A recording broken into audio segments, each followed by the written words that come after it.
Hello everybody and welcome back to Command Point. I am Shane and today we are going to be talking about the new Gellerpox Infected Kill Team that has come in the Kill Team Annual. A team that I'm really excited to talk about because longtime listeners are going to know that once upon a time in an edition long since past, I really loved the Gellerpox Infected. I always thought they were kind of a sleeper team back in the old game, and when the new game came out and Gellerpox were not a part of it, there was a little part of my heart that was just hurting for the Gellerpox. And that's what makes this such a lovely, wonderful release, is that it is not only is it compiling all the White Dwarf teams and stuff into one book, but it's bringing back my beloved Gellerpox. I've already talked about the Star Striders. If you want to go listen to that video, that's already up on the channel right now for you guys to go listen to. But today, we're going to be talking about the Gellerpox. Before I get into this, I just want to shout out all of our patrons and all of our subscribers. If you're listening and you're enjoying our content, go give us a subscribe.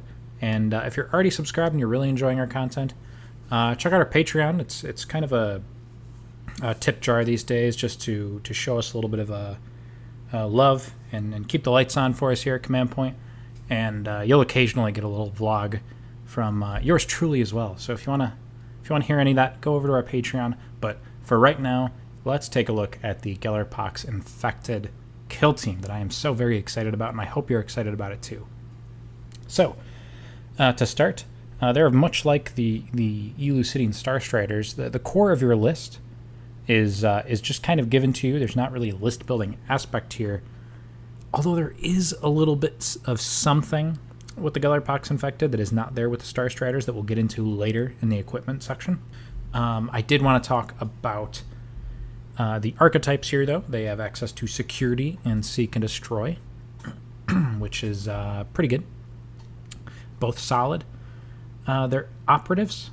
They get Vulgar Thrice Curse, who's going to be their leader, a Bloat Spawn, a Flesh Screamer, and a Lumberghast. So those four models are going to be Nightmare Hulks, the big hulking monstrosities that kind of lumber around the battlefield. And I'm really excited to play these guys in particular. They are kind of the heart and soul of the team, but we'll get into the data sheets in a little bit. You also get a Gellerpox Mutant with a Frag Grenade and a Heavy Axe, and then two Gellerpox Mutants with a Frag Grenade, Improvised Weapon, and a Mutated Limb. So three of those guys walking around, four Glitchlings, and yeah, that's about it. So I mean, let's take a look quickly at their Tac Ops, because I think it's important. So their first Tac Op, Rampant Nightmare. You reveal it in the target reveal step of any turning point. Start a Rampant Nightmare tally for your kill team, adding 1 to the tally each time an enemy operative loses a wound as a result of one of your Nightmare Hulk operatives within an enemy operative's engagement range. If your Rampant Nightmare tally is 30 or more, you score a victory point, and if it's 50 or more, you score a second in a later turn. Or in the same turn, actually. But this is an interesting one, because like I said, the Nightmare Hulks are going to be the core of your team, and there's 4 of them, and they're very hard to put down, and they're all very quite killy. That being said, 50 damage is a lot. It really is a ton to do over the course of the game. I think it might be achievable. It's one that I'll have to think about a little bit more. There's certain teams where doing 50 damage, you might as well have tabled them, like only with your Nightmare Hulks. So I have a feeling, my gut reaction is that this might be a little bit too hard to do. But let's move on to Pestilent Hosts. Reveal this Tac Op the first time an enemy operative is incapacitated. Each time an enemy operative is incapacitated, before it is removed from the kill zone, place one of your Pestilent Host tokens underneath the operative as close as possible to the center of its base. At the end of each turning point, add each Pestilent Host token that friendly Gellerpox Infected operatives control to your Pestilent Host token pool. That is not a fun thing to say over and over again, let me say. And then, if the total number of Pestilent Host tokens in your pool is equal to or more than a third of the number of enemy operatives selected for deployment, you score a victory point. And if it's more than 2/3, you score another. So that is an interesting one. You just need to control it. So you don't need to pick it up after you do. You just need to control it. Because this is kind of a melee team primarily, I actually don't hate this. It's going to be really easy to control these and get them into your pool. Say you're playing against a Vet Guard or something, or like a 12 model team maybe. That's really just killing 4 operatives. Because most of the time you're going to be doing it in melee. There's a couple shooting options on this team, but I actually really like Pestilent Hosts. My gut reaction is positive on this one. And obviously to get the second point, you have to take out more than 2/3, so it is a bit win more at that point. But, maybe you have a really punchy game and everything is dying all around you. I like this. My gut reaction is this is getting a thumbs up from me. And then let's look at Tech Infection. So, you must reveal this when a friendly operative performs the Tech Infection action, which is listed below. So if 3 or more objective markers are Tech Infected, you score a victory point. If 4 or more are Tech Infected, you score another victory point. It's a 1 AP action. You can perform this while you control an objective marker that has not been Tech Infected by your kill team. And then it's Tech Infected. So you have a lot of little, Griblies running around and that can do mission actions. So I think on certain maps, there are certain missions where you just can't do this. There's just not going to be enough on the board, especially on Into the Dark. I know one of the first missions is only 3 objectives, so you can't get the second point. There's going to be some missions, though, where there's 6 objectives on the board, and it's going to be really easy to do this. So I think in the missions where it's good, it's very good, potentially. And it's actually, it might end up being a very easy 2 victory points for you. But I think it's going to be about knowing when to take it and when and where it's going to be an achievable Tac Op for you. But this gets a thumbs up for me for sure, assuming that you're using it in the right situations. And then they have 2 abilities that are common for this team. Many of the models are going to have it. Techno Curse, for starters. On enemy operatives within 3 inches of friendly operatives with this ability, or within 6 inches of friendly Glitchling operatives with this ability, subtract 1 from the attack's characteristic of ranged weapons that enemy operative is equipped with. Okay, quite good. And then Revoltingly Resilient. It is a 5-up Feel No Pain, which we know. I love 5-up Feel No Pains. Those are very good. So that's 2 layers right there, right off the bat, that you are... you're going to struggle to put these characters down. Usually a Revolting Resilient is enough on its own, but let's take a look at what else they have. So, getting into the strategic ploys. First, we have Blessing of Pox for 1 command point. Until the end of the turning point, each time a shooting attack is made against a friendly Gellerpox Infected operative, at the end of the roll defense dice step of that shooting attack, if the total results of your discarded failed saves is 7 or more, you can retain a failed save as a successful normal save instead. 7 or more is kind of a lot. I get what they're going for with the 7, for the, Grandpapa Nurgle, But it's worth noting that a lot of these models are saving on 5s. But you're only rolling 3 defense dice. So let's say you get 1 save and then you roll a 4 and a 3. Then you're benefiting from Blessings of Pox. That's quite a narrow situation. Let's say you fail all 3. There's a good chance that you're probably going to add up to 7. You still might not, but this one I don't love, to be honest. It's definitely raising the floor of your character's durability, which might be important. I may very well be underestimating that, but 7 is quite a bit. I think they made it that number because of the fluff aspect of it. But maybe I'm wrong. Maybe this actually ends up being kind of an auto take for them. But time will tell. So Blessings of Infection for 1 command point. Until the end of the turning point, each time a friendly Gellerpox Infected operative fights in combat, at the end of the roll attack dice step of that combat, if the total results of your discarded failed hits is 3 or more, you can retain 1 failed hit as a successful normal hit. So this is very similar to Blessings of Pox, but in my opinion, quite a bit better.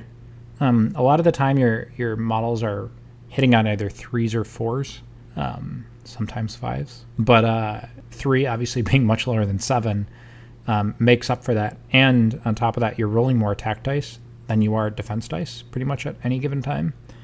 So based on that, I really like it. And the other thing I didn't mention about Blessings of Pox is if somebody's shooting you with AP, that's a die you don't even get to roll. So then it's not really helping you at all in all likelihood. So Blessings of Infection, I like a lot more than Blessings of Pox. I think Blessings of Infection almost makes it, like, offensively, we're going to get into the data sheets, but they almost feel like it's hard to whiff with a team like this, with this ability online. So right off the bat, this gets a big thumbs up for me.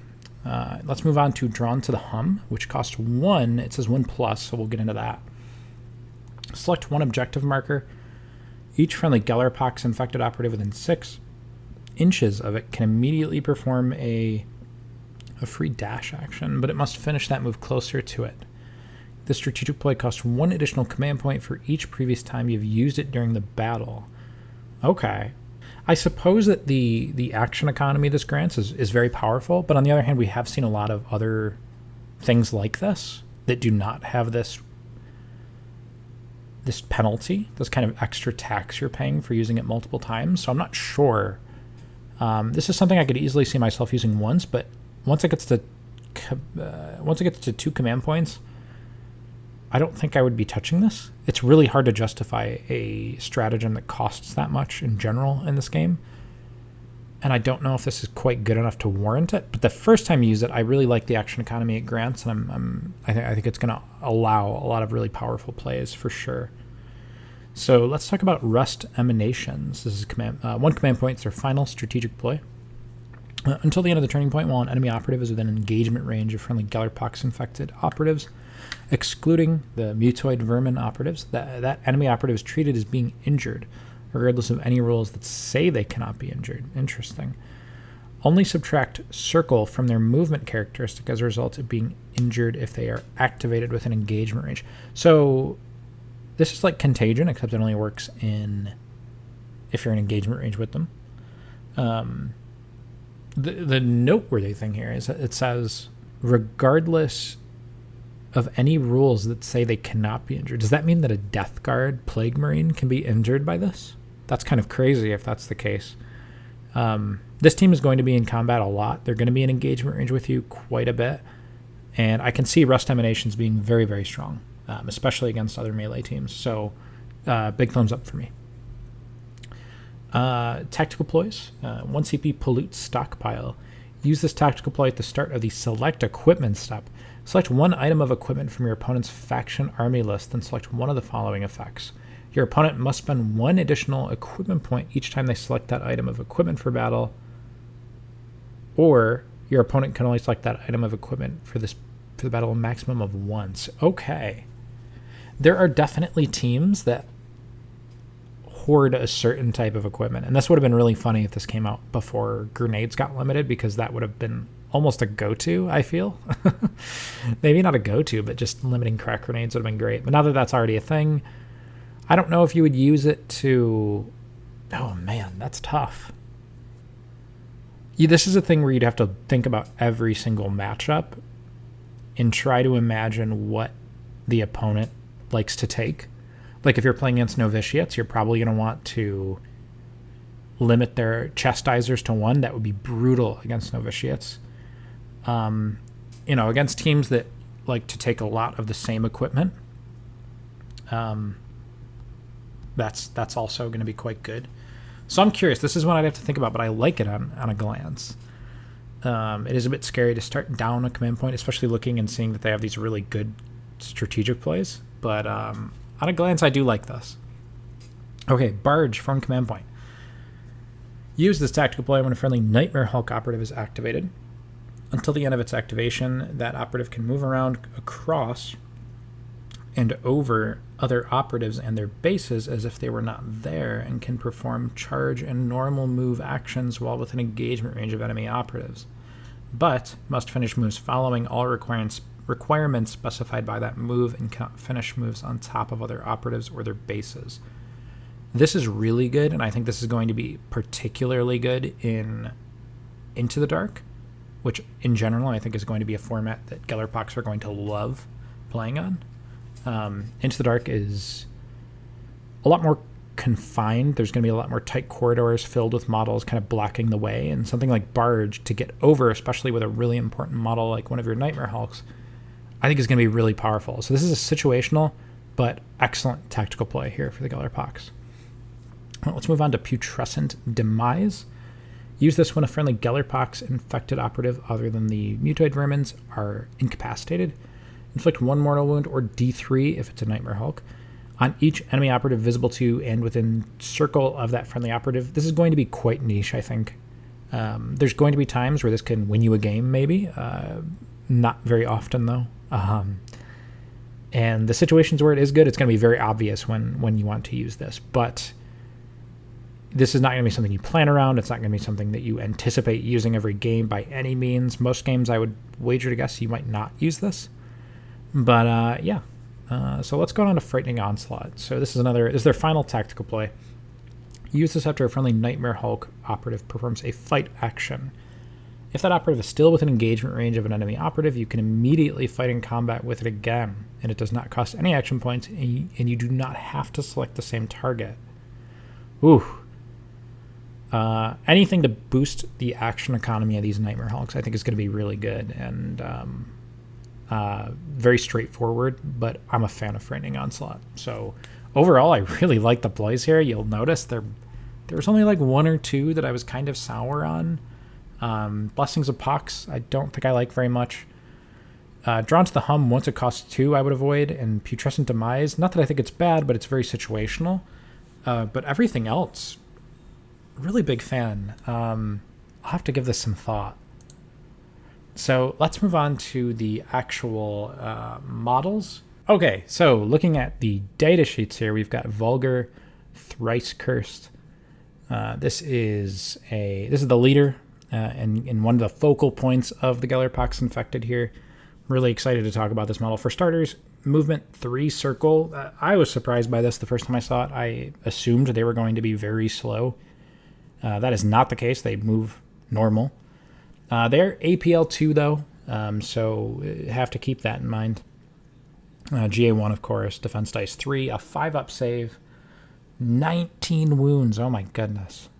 19 wounds, and they've have the Revolting and Resilient and the Techno Curse, so good luck putting these big boys down. Okay, so I want to talk about the Pyre Gut. Yeah. So this is an absolutely bonkers, insane flamer. It's 6 shots on 2s, damage 3/3, range 6 with Torrent. Oh my goodness, this is so good. This is so good. And if you're playing on Into the Dark, it's going to have lethal 5. This is an insanely strong gun. One of the few shooting options you're going to see on this team, but absolutely terrifying for sure. I would be afraid of this. And then as a melee choice, he has the Flesh Melded Weapons, which are 5 attacks on 3s, damage 4/5. And it has the Engineered Special Roll, which let's look at it right now. So when this operative is selected for deployment, you get to select up to 2 of the following improvements for this weapon to gain for the battle. Add 1 to the normal damage, which would mean 5/5. Add 1 to the crit damage, so it'd be 4/6. Gain the Balanced Special Rule, so you get a reroll. Gain the Brutal Special Rule, gain the Lethal 5 Special Rule, and gain the Rending Critical Hit Rule. So, there's a lot of ways you can take this. I would avoid Brutal. Don't do that. But everything else, I mean, I could see an argument for like a Lethal 5 and Rending. Balanced is probably going to be one of my first go-tos. I don't know if you really need to mess with the damage too much, except in certain matchups. But, oh my goodness, yeah, this is really good. You could also make it a power weapon, add 1 to crit damage, and give it lethal 5. Yeah, this is very good. Huge fan of this. So, and then it has the Thrice Cursed Hulk ability. Light terrain and operatives with a wounds characteristic of 15 or less do not provide cover. So he doesn't get cover, basically, for most things, except for heavy terrain and other big boys. Lead the infection in the generate command point step of each strategy phase. If this operative is within circle of an objective marker it has not tainted, it taints that objective marker, and you gain 1 CP. Ooh. Oh, very interesting. Okay, so I was just gushing over how much I love their command points. Now that I see that they have a way for additional command point generation, big fan of that. Really, really like that. All right, let's move on to the bloat spawn. So very similar. He is the same stat line, except for he's 18 wounds instead of 19. But he's got different weapons and some different abilities. So Mutant Tentacles. This is a range 3 weapon with Fusillade. It's got 6 shots hitting on 4s, damage 3/4. So this is solid. Normally I hate things that hit on 4s, but 6 shots kind of makes up for that. It is range 3, but, you know, I'd rather have it than not have it. And then he has the Mutant Claw and Tentacles melee weapon, which has 2 profiles. So there's the Grasp and Slash profile, which is 6 attacks on 4s, damage 3/4. And then there's the Writhing Swipe, 3 attacks on 4s, damage 3/4. But it has the Swipe ability, which basically means that if this operative fights in combat and it hasn't died, you can fight again against another enemy operative within engagement range. So you can fight 2 things instead of, but you get half the attacks, which kind of niche. I'm sure it'll come up sometimes. 3 attacks on 4s is really bad though. So I think most of the time you're going to be using the Grasp and Slash. And I mean, keep in mind too, 6 attacks on 4s, 3/4, you know, that could be a little dicey, but if you're using the strategic ploy that we talked about earlier to turn a fail into a success, with 6 attacks, you're almost definitely you're gonna proc that, especially hitting on 4s. If you roll a single 3, you just turn it into a success. I mean, that's very good. And then it has the Tentacled Grasp ability, which is unique to it. So each time an enemy operative would perform a fallback action within an engagement range of this operative, roll 1d6, adding 1 to the result if that enemy operative has a wounds characteristic of 8 or less. So on a 4-up, that enemy operative cannot fall back. Crazy, and it doesn't refund the points either, so they're kind of stuck in combat with you.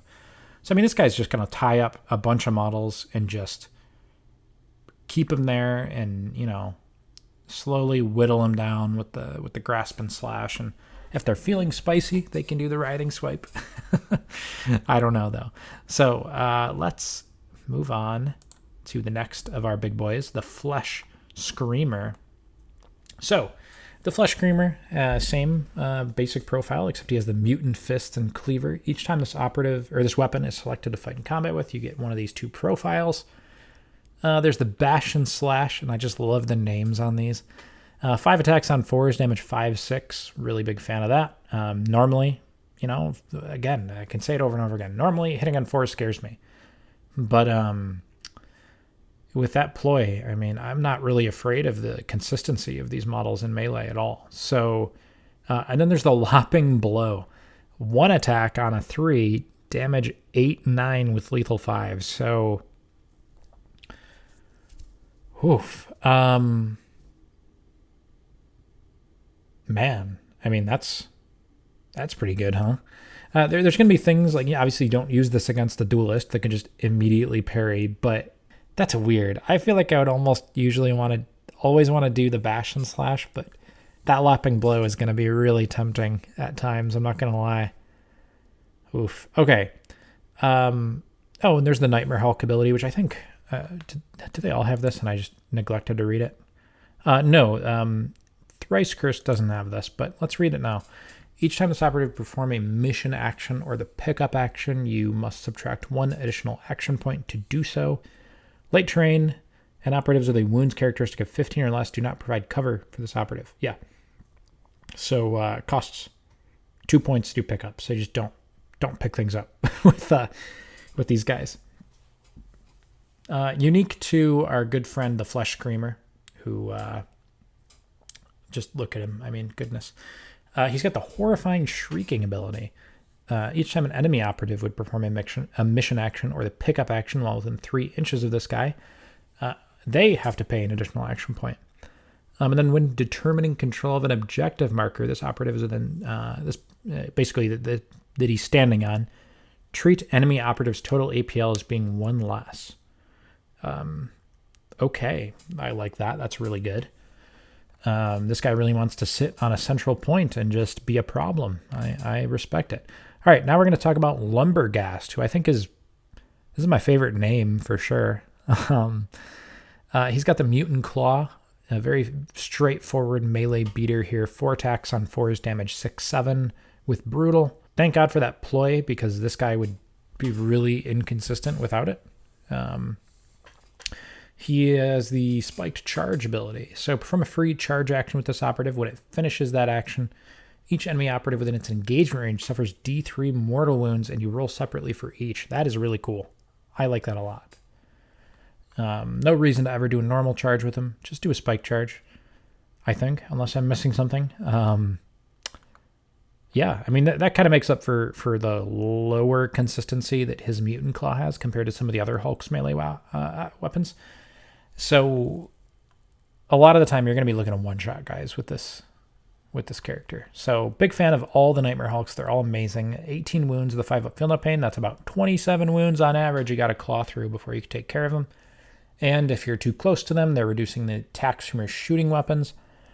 And they're beasts in melee, so there's not really an easy way to get them outside of stay far away. And they don't have invulns, I suppose, so, high AP is almost necessary.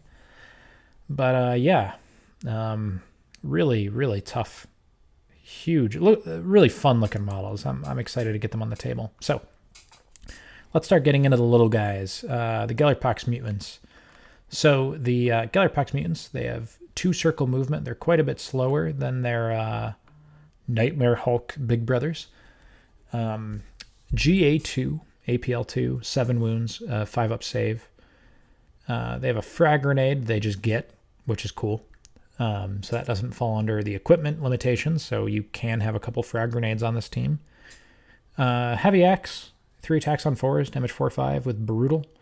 Not amazing, again, but, improvised weapon and mutated limb, 4 attacks on 4s, damage 2/3 with Relentless. I kind of like the Relentless. I mean, it's much weaker, so it's going to depend on what you're fighting.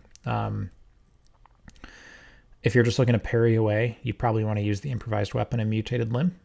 If you're trying to, slice something up, the heavy axe is probably going to do the job for you most of the time. But yeah, so they have the Gellerpox masks. Each time this operative fights in combat or a shooting attack is made against it, in the resolved successful hit step of that combat or shooting attack, each time an attack dice would inflict critical damage on this operative, you can choose for the attack to inflict normal damage instead. Wow, that's really good. Sorry, I have to read this again. Each time an attack dice would inflict critical damage, you can choose for that attack to inflict normal damage instead. Wow. Okay. I mean, they only have 7 wounds, but a 5-up Feel No Pain, Gellerpox masks. Yeah, these guys are good. I like it. Let's go to the Glitchlings, who are just really funny looking. They are 3 circle movement, which is kind of surprising as well. APL2, GA2, 2 defense dice. First time we've seen that, really. Not the first time, but one of the first times. 5-up save, which is an invuln save, by the way, and they only have 3 wounds. Aw. Diseased Effluence. Range 6, this is like a pistol. 4 shots on 4s, damage 1/2. This is really weak. You're not taking these guys to be offensive threats, though. You're taking them because of that Techno Curse and because, they're just little dudes that run around and do mission actions for you. So, yeah. And they do have a 5-up invuln, so, sometimes they'll just survive for no reason. And it has the small rule. While it has a conceal order, it is treated as always having a conceal order, even if you're on a vantage point shooting them. So Glitchlings are solid. You're going to have a few of them on your team, I think 3 or 4. And then let's get to the equipment, which is like the weird part of this team. So you don't take equipment, really. You take Mutoid Vermin, which are like little extra gribblies that you put on the board to help out your bigger guys. So there's Curse Mites, Eye Stinger Swarms, and Sludge Grubs. The first time you take one of these, it costs 3. Otherwise, it costs 2, so quick math. If you take 1 Curse Mite, it's 3, and then 5, and then 7, and then 9. So you can get 4 Curse Mites. If you want 1 of each, you're only going to get 3 of them. So I think most of the time you're just going to want as many as possible, just because these are not like... I mean, we'll look at the data sheets in a second, but they're not big impact models on their own. but you know, they're kind of there to lighten the load for your Nightmare Hulks and your bigger models. So the Mutoid Vermin rule basically means that they can only perform universal actions, excluding the pickup action. And they can perform the fallback action for 1 less AP to a minimum of 1. It cannot perform any other actions. So this means they can't do mission actions. This is important. They can't open doors either. So that's good to know. But they do, you know, they stand on objectives and they count for 2 APL. So all other operatives can perform the fallback action for 1 less action point if they're within engagement range of Mutoid Vermin operatives, so it's easier to get away from the Mutoid Vermins if they've locked you up as well. And this operative cannot control objective markers or tokens and cannot score... Oh, okay. So that thing I said earlier has immediately been taken away. Cannot score you or your opponent victory points. Okay. Now, this operative cannot be equipped with equipment. It is not added to your roster or data slate. Therefore, in narrative play, it cannot earn or... Okay, whatever. Okay, so they can't do mission actions. They can't, like, open doors or anything. Interesting. Okay. And they fall back for 1 AP. So they don't control objective markers. So, okay, they can control objective markers, but does that... I would assume that means their APL does not count towards... determining, no way. So, okay, let's look at the actual models themselves. There's Curse Mites. They are 6-inch movement, 2 APL, GA2, 2 wounds, 5 up save, 2 defense dice. They have the blood-sucking Proboscis, 2 attacks on 4s, damage 2/3 with the Feast and Rending abilities. Feast basically means that when they fight in combat with this weapon against an enemy operative that's fewer than its starting number of wounds, it gets an extra attack, so it goes up to 3. And it gains the lethal 5-up special rule. Cool. And then there's the Eye Stinger Swarm down here. I was kind of expecting these guys to have 4 circle movement because they were really fast last edition. They had like 10-inch movement or something crazy. But just 3 circle. 2 APL, GA2, defense dice 2, 2 wounds, 5 up save. The swarm attack, 5 attacks hitting on 6s, 0/0. Range 6, no cover with stun. Okay. Fishing for 6s there. And then there's the sting melee attack, 5 attacks, hitting on 5s, damage 1/2 with stun. Yeah, I mean, what more is there to say, really? They're just annoying. They stun you. They subtract your APL. Yeah. So, Sludge Grub. 2 circle movement. So they're slow, 2 APL, 2 defense, 2 wounds, GA2, 5 up save. Acid Spit, 4 shots on 4s, damage 2/2, range 6, AP 1, splash 1. Whoa. Heavy hitters over here. These are probably the most offensively relevant Mutoid Vermin, just based on that alone. Fanged Maw, melee weapon, 2 attacks on 4s, damage 1/3. Not too good. And then if they die, you roll 1d6 for each enemy operative visible to and within circle of it. On a 4-up, they suffer immortal. I mean, these are really weak, but that's kind of the point, right? Hot take on which configuration I would go for. I think I definitely want a Sludge Grub. Maybe I'm wrong for that. You have to realize, I mean, these guys aren't holding objectives. They aren't doing mission actions for you. They aren't opening doors for you. They're not getting you victory points. So they're kind of just being annoying, tying up models. I think that's kind of the idea. So with that in mind, I think there's an argument against the Sludge Grub. You know, maybe the slightly better, but still bad offensive profile is kind of a trap. Because they're slower, right? It's harder for them to get in and get in their face and be annoying. Whereas a Curse Mite or an Eye Stinger, they're faster and they can get into the fight a little bit easier. And on top of that, you know, I mean, the Curse Mites can do a little bit of damage with their Feast ability. And the Eye Stinger Swarms are providing some pretty nice utility with their stun. So, you know, maybe I don't want a Sludge Grub. Maybe that 2 circle movement just isn't doing it for me. because I really want to get these guys in and annoying my opponent. So if you take two, like one of each, and then fill out with, two more, you're going to get 4 either way. So maybe one Curse Mite, maybe 2 Curse Mites, 2 Ice Stingers. Or, 1 Curse Mite, 3 Ice Stingers. I don't know. I have to think about that. But yes, I mean, this pretty much wraps up the Gellerpox Infected.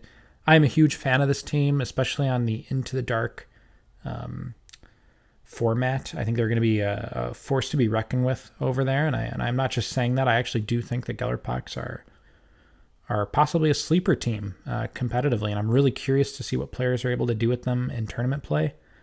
And not much else to really say here, but let me know in the comments what your guys' thoughts are on the Gellerpox Infected and the Elucidian Star Striders, just your general thoughts on the annual, because I'm really happy with both of these teams.